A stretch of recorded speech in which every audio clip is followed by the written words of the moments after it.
Hi everyone, आज की video में देखेंगे बिहार स्टेट एग्जाम 2025 का जो आर्ट्स ऑफ टीचिंग है जिसे आप शिक्षण कला बोलते हो उसका आज का पहला प्रैक्टिस सेट।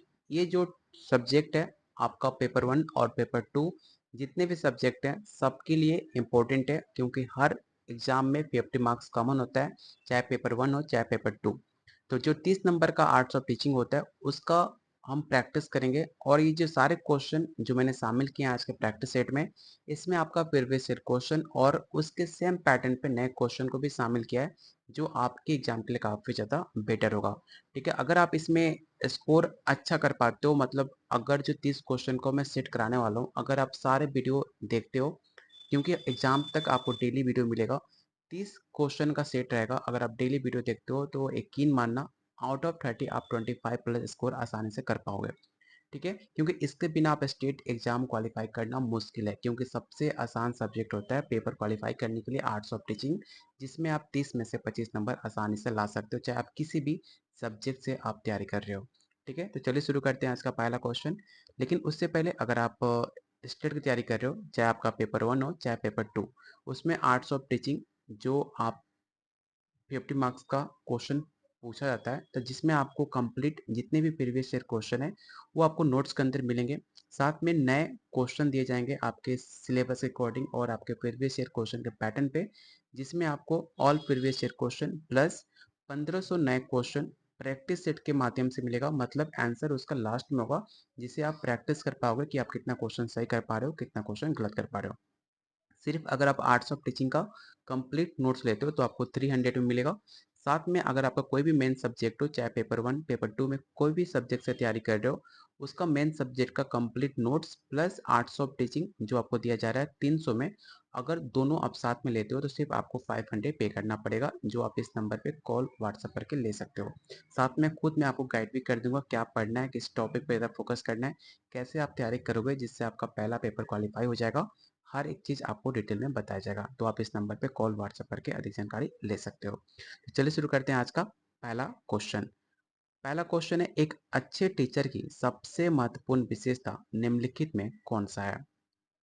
पहला ऑप्शन है विषय पर पूर्ण अधिकार। ऑप्शन बी है कक्षा में अनुशासन बनाए रखने की क्षमता। ऑप्शन नंबर सी धैर्य और अच्छे कम्युनिकेशन स्किल। या ऑप्शन नंबर डी शक्ति और हाई एक्सपेक्टेशन। तो ऑप्शन काफ़ी इंपॉर्टेंट है, अच्छे से ध्यान से पढ़ो और मुझे बताइए क्वेश्चन 1 का राइट आंसर क्या होगा।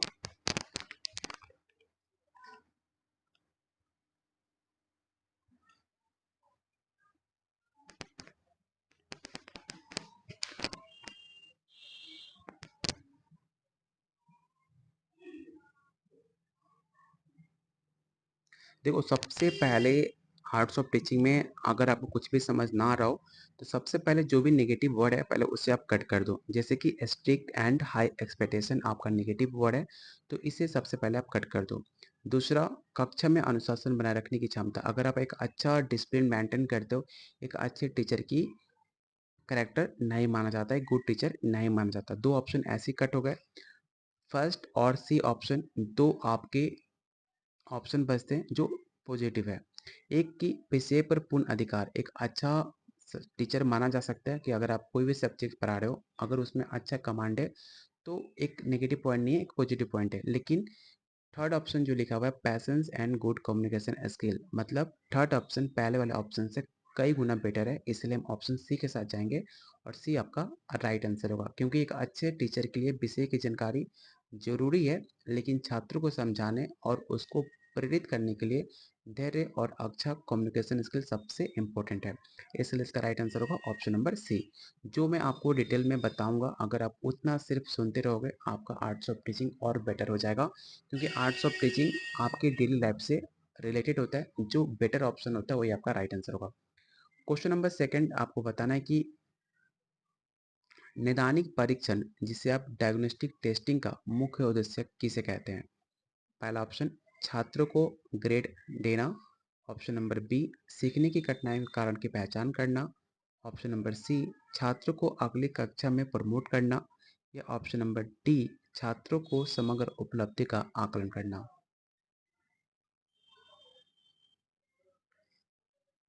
तो सबसे पहले आप ऑप्शन को अच्छे से रीड कीजिए और एक-एक ऑप्शन को कट कीजिए जो आपको नेगेटिव लग रहा है।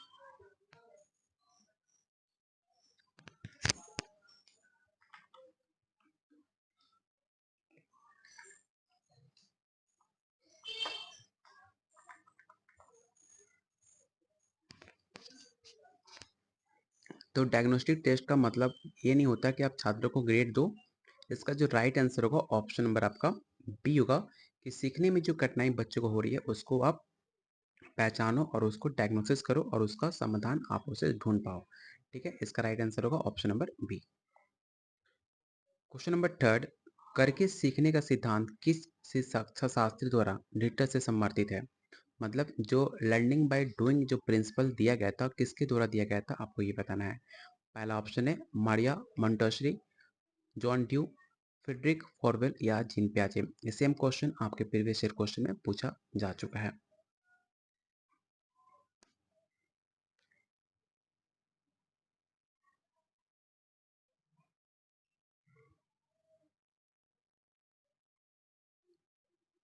तो क्वेश्चन नंबर थर्ड का जो भी आंसर बी बता रहे हैं उनका आंसर बिल्कुल सही है। ऑप्शन नंबर बी इसका राइट आंसर होगा।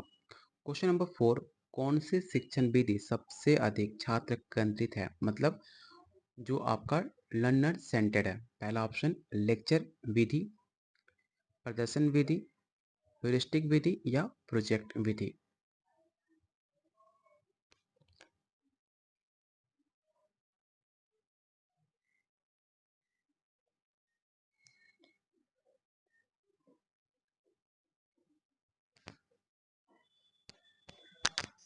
तो सबसे पहले आप दो ऑप्शन को, पहले लेक्चर विधि को तो पहले ऐसे ही कट कर दो। लेक्चर विधि कभी भी लर्नर सेंटर्ड नहीं होता। ठीक है, चौथा ऑप्शन है प्रोजेक्ट मैटर। दो ऑप्शन आपके पास कट गए। दो ऑप्शन में से बहुत का आंसर बी आ रहा है और बहुत का आंसर सी भी आ रहा है, लेकिन इसका जो राइट आंसर होगा ऑप्शन नंबर आपका सी होगा, ह्यूरिस्टिक विधि। क्योंकि ह्यूरिस्टिक विधि में जो होता है वो छात्र स्वयं अनुशासन और खोज के माध्यम से सीखते हैं, जिससे ये सबसे अधिक छात्र केंद्रित विधि माना जाता है। तो ऑप्शन नंबर सी होगा, ना कि ऑप्शन नंबर बी होगा। क्वेश्चन नंबर फाइव, रचनावादी कक्षा में एक शिक्षक की प्राथमिक भूमिका एक डैश होती है। पहला ऑप्शन एकमात्र अधिकारी और कमांडर, सुविधाकर्ता और मार्गदर्शक, ऑप्शन नंबर सी सख्त अनुशासनकर्ता या ऑप्शन नंबर डी तटस्थ पर्यवेक्षक। ऑप्शन काफ़ी मतलब सिमिलर है, इसमें आप ऑप्शन को ध्यान से पढ़ना और बताइए इसका राइट आंसर क्या होगा।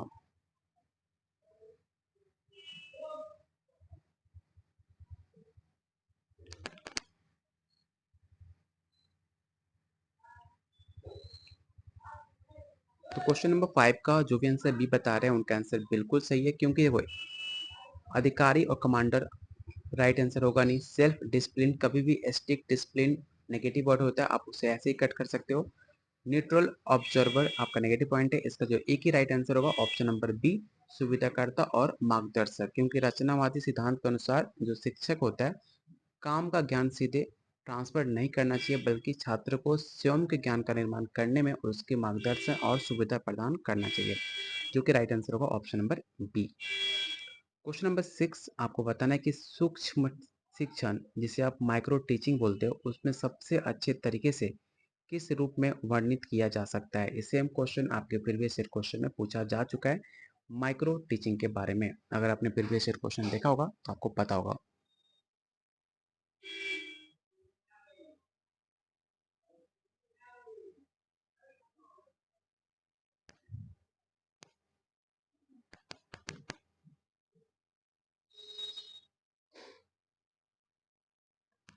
सबसे पहले आपको पता होगा कि माइक्रो टीचिंग एक परीक्षण तकनीक है जहाँ पर शिक्षक एक छोटे समय के लिए कम छात्रों के सामने एक स्पेसिफिक स्किल का अभ्यास करता है, जो कि ऑप्शन बी में आपको मेंशन है। तो ऑप्शन बी इसका राइट आंसर होगा। क्वेश्चन नंबर सेवन, आपको बताना है कि ब्लूम का टैक्सोनॉमी, ठीक है, ब्लूम का वर्गीकरण संशोधित के अनुसार निम्नलिखित में कौन सा एक उच्च स्तरीय चिंतन कौशल है? पहला ऑप्शन है याद रखना, समझना, लागू करना या क्रिएटिंग।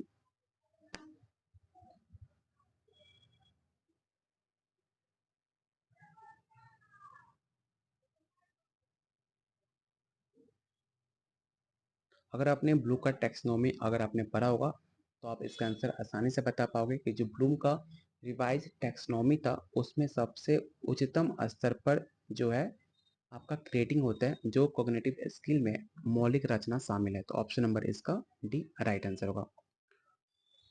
क्वेश्चन नंबर 8 आपको बताना है कि एक शिक्षक व्याख्यान के दौरान उदाहरण, उपख्यान और दृष्टों का उपयोग करता है, ये मुख्य रूप से क्या किया जाता है, आपको ये बताना है। ऑप्शन हिंदी में, आप क्वेश्चन को हिंदी में पढ़ सकते हो और मुझे बताइए ऑप्शन को रीड करने के बाद कि एक टीचर व्याख्यान के दौरान उदाहरण और उपख्यान दृष्टों का उपयोग करता है, ये मुख्य रूप से डैश के लिए किया जाता है।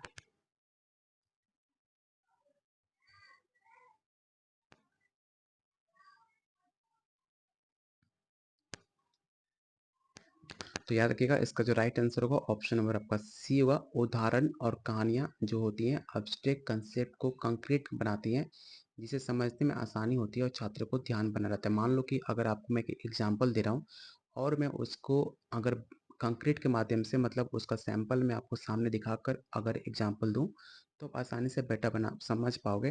अगर सिर्फ मैं आपको एक बोलूँ कि एक पंछी है तो आप इमेजिन करोगे, अगर सेम एक पक्षी को मैं सामने आपके सामने रख दूं और फिर उस पक्षी के बारे में एग्जांपल दूं तो आप बेटर समझोगे, सिर्फ सिवाय बिना पंक्षी के। ठीक है, तो ऑप्शन नंबर सी इसका राइट आंसर होगा।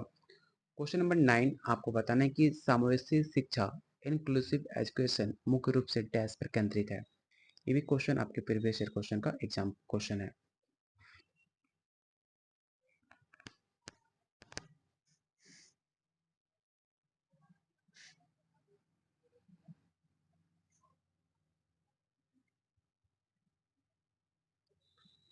तो अगर आपको पता होगा इंक्लूसिव शिक्षण, तो इंक्लूसिव समावेशी शिक्षा का मुख्य उद्देश्य यही है कि सभी बच्चे, चाहे उनकी कितनी भी क्षमताएं हो, कितनी भी पृष्ठभूमि के हो, सब एक क्लास में शिक्षा प्राप्त करें।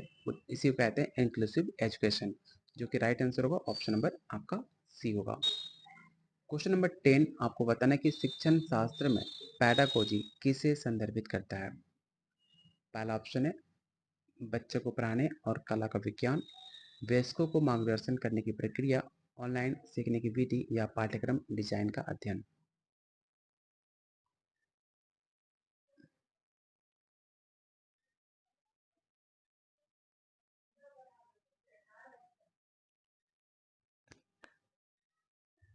सबसे पहले आपको पता होना चाहिए कि पैडागोजी किस भाषा का शब्द है। तो याद रखिएगा पैडागोजी एक ग्रीक वर्ड है। ठीक है, ये भी सवाल पूछा जा सकता है कि पैडागोजी किस भाषा से, किस देश से लिया गया वर्ड है। तो ग्रीक शब्द किस वर्ड से बना हुआ है, तो याद रखिएगा पैडोस। ठीक है, पैडोस का मतलब क्या होता है, बच्चा, और एगोसस मतलब होता है मार्गदर्शक। तो पैडागोजी आपके इन वर्ड से मिलकर बना हुआ जिसका अर्थ होता है बच्चों को पढ़ाने की कला। तो क्वेश्चन नंबर 10 का जो भी आंसर ए कर रहे हैं उनका आंसर बिल्कुल सही है। अगला क्वेश्चन है एक छात्र लगातार टेस्ट में अच्छा प्रदर्शन नहीं कर रहा तो टीचर को क्या करना चाहिए। मान लो कि अगर आप टेस्ट में अच्छा प्रदर्शन नहीं कर पा रहे हो तो टीचर को क्या करना चाहिए, आपको ये बताना है। उसे कक्षा के सामने डांटना। मान लो कि आप आगे जाकर टीचर बनोगे और कोई ऐसा स्टूडेंट है जो हर एग्जाम में अच्छा परफॉर्म नहीं कर रहा, तो आप क्या करोगे, आपको ये बताना है। उसे कक्षा में सामने डांटोगे, उसे नज़रअंदाज कर कर मेधावी छात्र जो ब्राइट स्टूडेंट है उन पर ध्यान दोगे, या समस्या को समझने के लिए छात्र निजी तौर पर बात करोगे उससे, या तुरंत उससे विशेष शिक्षा के लिए सिफारिश करोगे। तो आपके पास चार ऑप्शन है, जो सबसे बेटर ऑप्शन दिख रहा है आप उसे टेक आउट करना, आपका आंसर राइट हो जाएगा।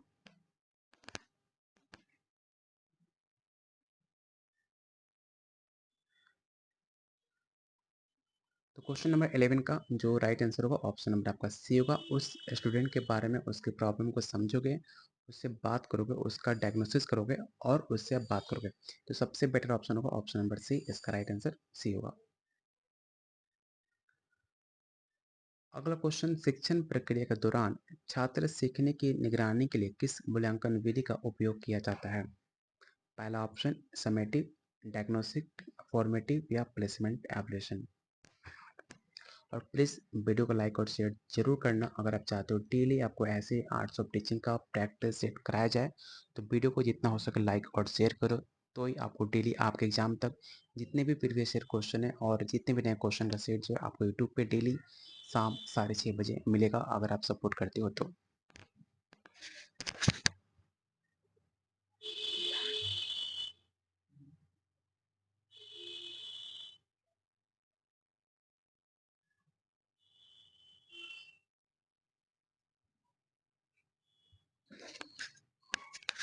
तो क्वेश्चन नंबर 12 का जो राइट आंसर होगा ऑप्शन नंबर आपका सी होगा, फॉर्मेटिव एवल्यूशन। क्वेश्चन नंबर 13 आपको बताना है कि एक शिक्षक छात्रों को किसी समस्या के कई समाधान खोजने के लिए प्रोत्साहित करता है, ये किसे बढ़ावा देता है? पहला option conversion, rote memorization, divergent या डिसिप्लिन। मतलब एक क्वेश्चन को बहुत सारे आंसर ढूंढने की टीचर बोलता है स्टूडेंट को, तो ये कैसा एग्जाम्पल है, किस चीज़ को बढ़ावा दे रहा है टीचर, आपको ये बताना है। बात की जाए कन्वर्जन थिंकिंग का, तो कन्वर्जन थिंकिंग मैंने कई बार बताया हुआ है कि अगर एक क्वेश्चन का मल्टीपल आंसर हो तो उसे कहते हैं कन्वर्जेंट थिंकिंग। अगर मैं बोलूं कि प्रधानमंत्री, भारत के जो प्रधानमंत्री हैं उनके बारे में आपका क्या सोच है, तो हर इंसान का अलग अलग सोच हो सकता है, उसे कहते हैं कन्वर्जेंट थिंकिंग। अगर मैं ये बोलूं कि भारत के प्रधानमंत्री का नाम क्या है, तो हर किसी का एक ही आंसर होगा, नरेंद्र मोदी, उसे कहेंगे डाइवर्जेंट थिंकिंग। जिसका एक ही सॉल्यूशन हो उसे कहेंगे डाइवर्जेंट थिंकिंग। रोट मेमोराइजेशन मतलब आपको पता होगा कि रटन विद्या, ठीक है। और डिसिप्लिन मतलब आपको पता ही अनुशासन। तो क्वेश्चन में क्या पूछा गया कि कई समाधान खोजने के लिए प्रोत्साहित किया जाए, तो उसे कहते हैं कन्वर्जन थिंकिंग। जब आप एक क्वेश्चन को मल्टीपल आंसर ट्राई करते हो उसे खोजने का, उसे कहते हैं कन्वर्जन थिंकिंग। तो ऑप्शन नंबर ए इसका राइट आंसर होगा। इसी को हम ओपन एंडेड क्वेश्चन भी कहते हैं। अगर पूछ रहा है कि ओपन एंडेड क्वेश्चन किस नाम से और जाना जाता है, उसका और नाम क्या है, तो उसे कहेंगे कन्वर्जेंट थिंकिंग। अगर पूछ ले क्लोज एंडेड क्वेश्चन को क्या बोलते हैं, उसे बोलते हैं डाइवर्जेंट थिंकिंग। तो दोनों सेम होते हैं, बस नाम ही अलग अलग है। तो ऑप्शन नंबर ए इसका राइट आंसर होगा। किंडर गार्डन की अवधारणा किसने शुरू करी थी, ये भी सवाल आपके प्रीवियस ईयर क्वेश्चन का है। John Dewey, Frederick Froebel, Maria Montessori या लेव वागेट्सकी।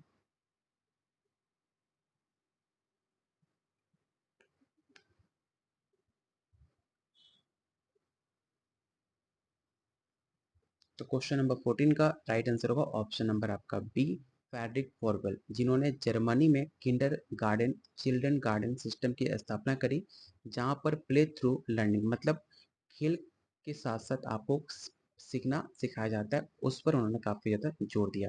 तो ऑप्शन नंबर बी इसका राइट आंसर होगा।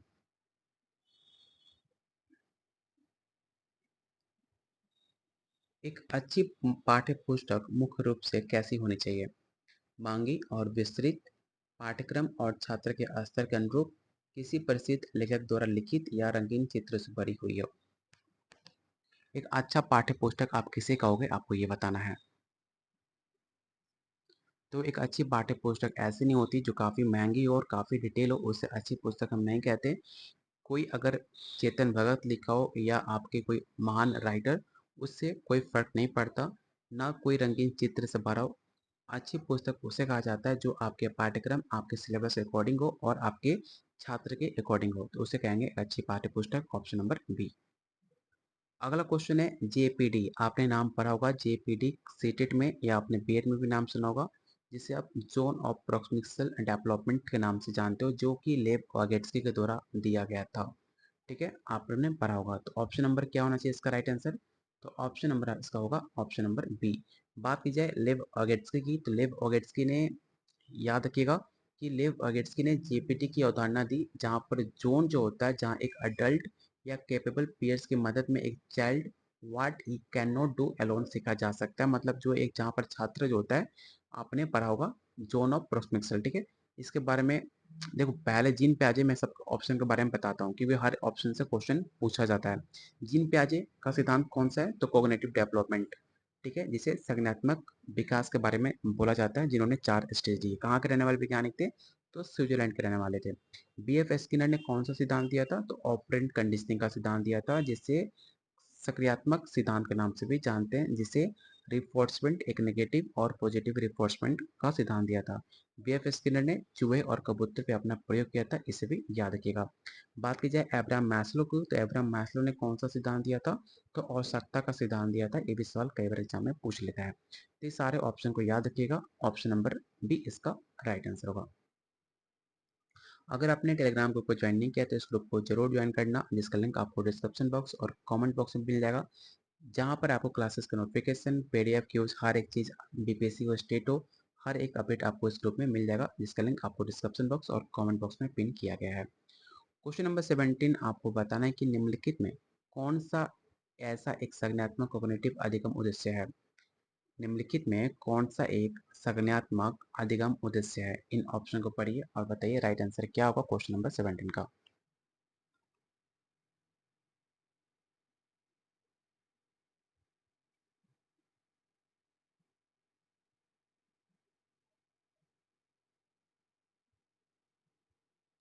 तो क्वेश्चन नंबर 17 का जो राइट आंसर होगा ऑप्शन नंबर आपका बी हो जाएगा। याद रखिएगा कि जो ब्लूम का जो कॉग्निटिव डोमेन है, जिसे रिमेम्बरिंग स्तर से संबंधित है, जिसे नॉलेज को रिकॉल पर केंद्रित माना जाता है, तो ऑप्शन नंबर इसका बी राइट आंसर होगा। ठीक है, option number B. Question number 18 आपको बताना है कि कक्षा में छात्रों को डाइवर्स करने की जरूरत को पूरा करने का सबसे अच्छा तरीका क्या है। मान लो कि कक्षा में डाइवर्स सीखने की जरूरतों को पूरा करना है, तो उसका एक अच्छा उदाहरण क्या हो सकता है, आपको ये बताना है। पहला ऑप्शन है कक्षा के औसत स्तर पर पढ़ाना, विभेदित अनुदेश का उपयोग करना, पाठ को कई बार दोहराना या अधिक क्रिया कार्य देना। तो देखो, एक ऑप्शन तो ऐसे कट कर गया, अधिक होमवर्क देना एक अच्छा डाइवर्स सीखने का ऑप्शन नहीं होता, तो डी ऑप्शन ऐसे कट गया। बार बार दोहराना एक नेगेटिव वर्ड है, इसे भी आप कट कर दो। आपके पास दो ऑप्शन बचते हैं, आपको इनमें से बताना राइट आंसर क्या होगा।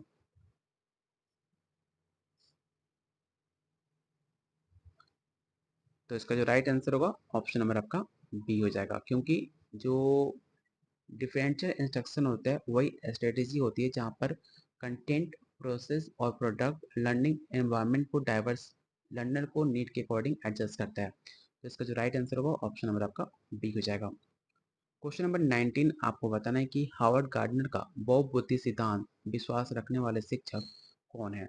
ये सेम क्वेश्चन आपके प्रीवियस क्वेश्चन का पूछा हुआ सवाल है। इन ऑप्शन को पढ़िए और बताइए क्वेश्चन 19 का राइट आंसर क्या होगा।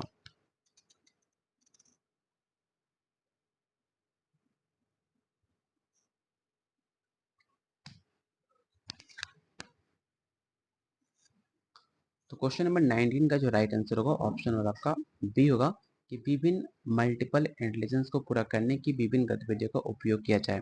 क्योंकि मान लो कि हार्वर्ड गार्डनर के जो बहुपयोगी सिद्धांत है, इंसान बहुत तरह के अलग अलग आपका आईक्यू के इंसान होते हैं, और अलग अलग उनकी गतिविधियों का उपयोग करके आप एक अच्छे विश्वास रखने वाले शिक्षक बन सकते हैं। तो ऑप्शन नंबर बी इसका राइट आंसर होगा।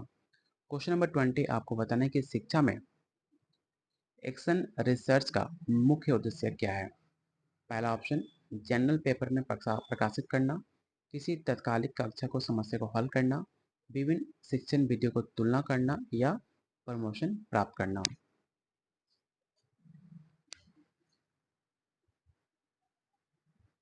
सबसे पहले आपको पता होना चाहिए कि एक्शन रिसर्च एक प्रैक्टिकल अप्रोच होता है, जहां पर एक टीचर अपनी क्लासरूम को किसी भी इमीडिएट प्रॉब्लम को आइडेंटिफाई करता है और सोल्यूशन ट्राई करता है और उसे रिजल्ट देखता है। तो इसका राइट आंसर क्या होगा, तो ऑप्शन नंबर आपका बी हो जाएगा। क्वेश्चन नंबर 21 आपको बताना है कि एक बच्चे का विकास सबसे अधिक डैश से इन्फ्लुएंस होता है। पहला ऑप्शन आनुवंशिकता और वातावरण, सिर्फ स्कूल से, केवल आनुवंशिकता से या केवल एनवायरनमेंट से। कभी भी एक बच्चे का डेवलपमेंट सिर्फ स्कूल से नहीं होता, ना सिर्फ उसके हेरिडिटी से होता है, ना सिर्फ एनवायरनमेंट से होता है। उसका विकास हेरिडिटी एंड एनवायरनमेंट से होता है, आपकी आनुवंशिकता और आपके वातावरण से होता है। तो ऑप्शन 21 का जो राइट आंसर होगा ऑप्शन नंबर आपका ए हो जाएगा। क्वेश्चन नंबर 22 आपको बताना है कि शिक्षण की सुकरातीय विधि डैश में शामिल है। इन ऑप्शन को पढ़िए और बताइए क्वेश्चन 22 का राइट आंसर क्या होगा।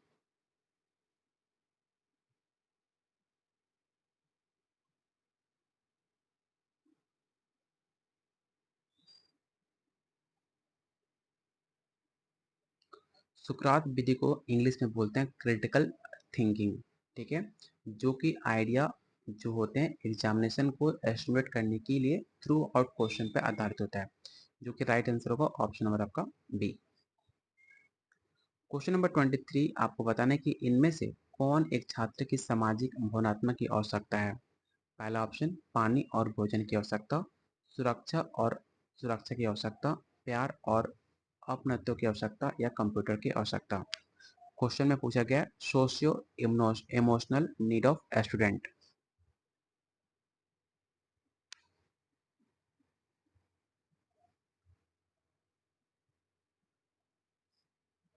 तो याद रखिएगा ये जो क्वेश्चन जो है सोशियो इमोशनल एक मैस्लो का हिरार्की है नीड्स ऑफ, जिसे मैंने अभी जस्ट बताया था आवश्यकता का सिद्धांत। उसके अंदर लव और बिलोंगिंग दोस्त परिवार समूह में शामिल होता है, जो एक बेसिक सोशियो इमोशनल नीड माना जाता है, जो इसका राइट आंसर होगा ऑप्शन नंबर आपका सी। क्वेश्चन नंबर 24 एक शिक्षक एक संग्रहालय के लिए एक एजुकेशनल टूर की योजना बनाता है जो एक डैश का उदाहरण है। मतलब एक टीचर प्लान करता है फील्ड ट्रिप के लिए, मतलब म्यूजियम में जाने के लिए। तो एक किसका एग्जाम्पल है आपको ये बताना है। पहला ऑप्शन है स पाठ्यक्रम गतिविधि है, नैदानिक मूल्यांकन है या औपचारिक शिक्षण है या योगात्मक मूल्यांकन है। ये सेम क्वेश्चन आपके प्रीवियस ईयर क्वेश्चन में पूछा हुआ सवाल है।